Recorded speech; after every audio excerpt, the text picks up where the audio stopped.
New Year, everyone! We made it. It's 2019, officially almost everywhere. Welcome to 2019!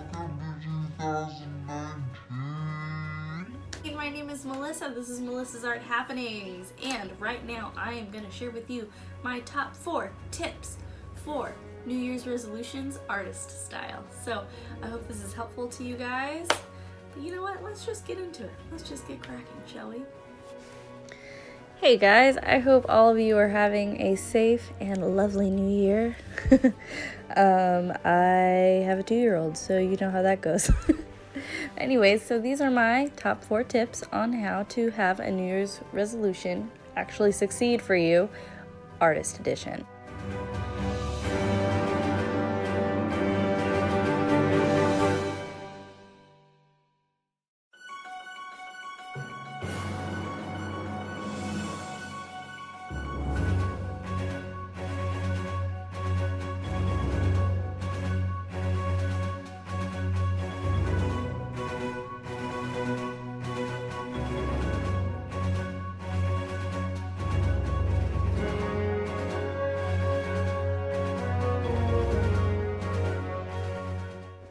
So my very first tip for you guys is to be realistic. Now, this has nothing to do with setting lofty goals, because by all means, set yourself some lofty goals.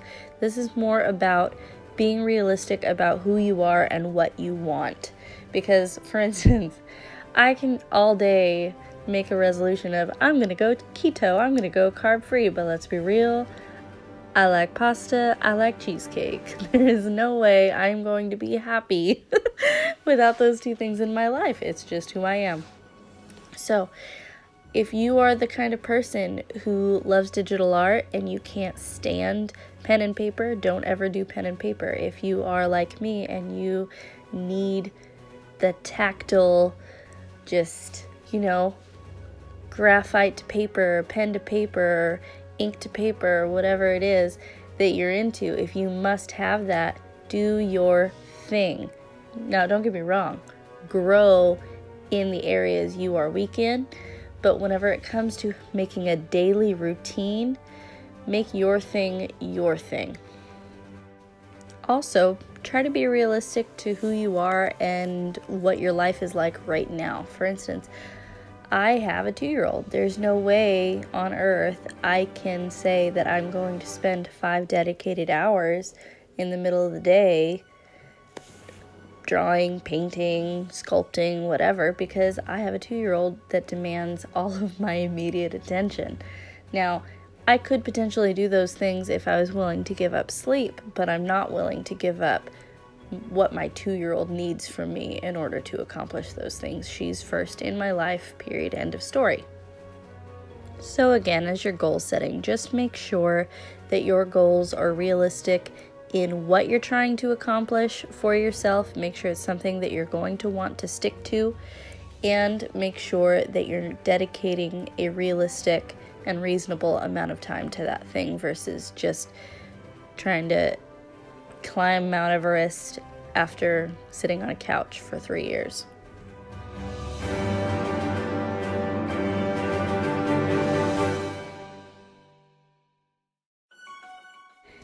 Tip 2, think small. Now, again, this has nothing to do with lofty goals. Lofty goals are fantastic. You should definitely have them. But this is more in regards to understanding what that next step is. For instance, let's say you want to be a world famous artist. Awesome. That's fantastic. But how do you plan on getting there? That's what I mean by think small. Do you just need to sit and draw more every single day? Do you need to practice oils? Do you need to practice digital art? Because, digital art is everything these days. What is it you need to do to get to the next step? You need to have some sort of a plan laid out. It doesn't have to be, a 35-point plan for the next 5 years to get you to, no, just make sure you can have a realistic, small thing that is attainable, because success is everything. If you fail out the gate, then you're not going to want to do anything for the rest of the year. You know, all those 2 days in, yay! Okay, I'm done because it's too hard. No, you want to make sure that you can set a small enough goal that you can reach it and understand what your next step is going to be. So for me, I know I need to make dedicated time to sit down and draw every single day.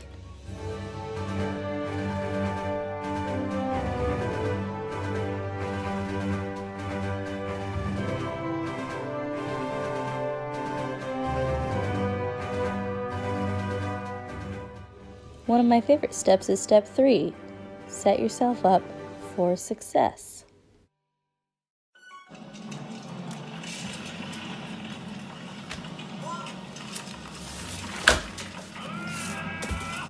So if I'm going to draw every single day, it'd be easiest for me if I had a dedicated workspace to do that.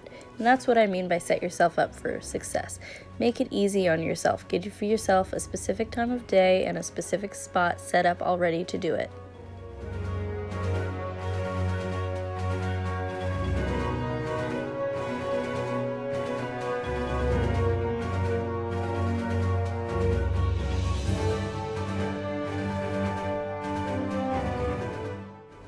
And step 4, probably the most important point so far, is give yourself permission to fail and to start over.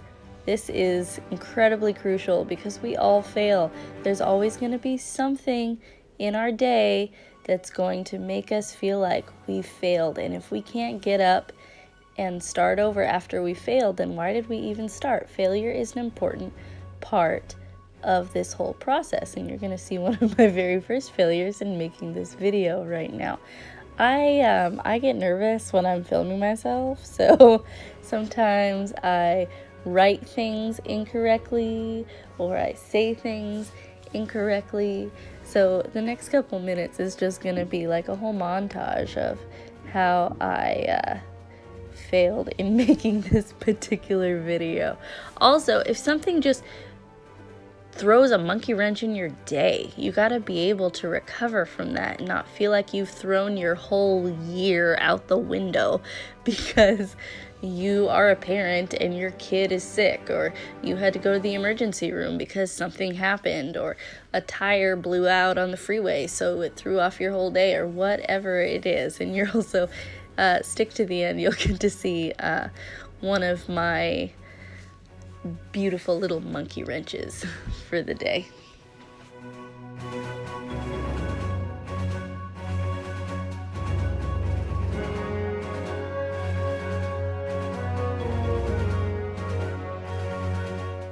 It is a time to get started, guys. We got this whole new year, and you know what? It's resolution time.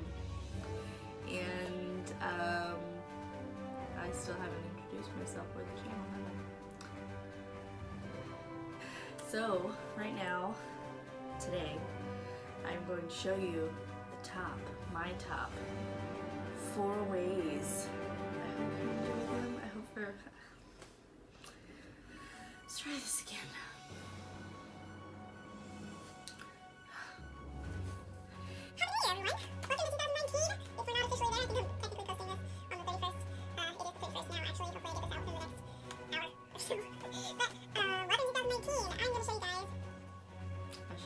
Introduce myself, shouldn't I? Well, these can all go to the end, to the last point. What are you doing?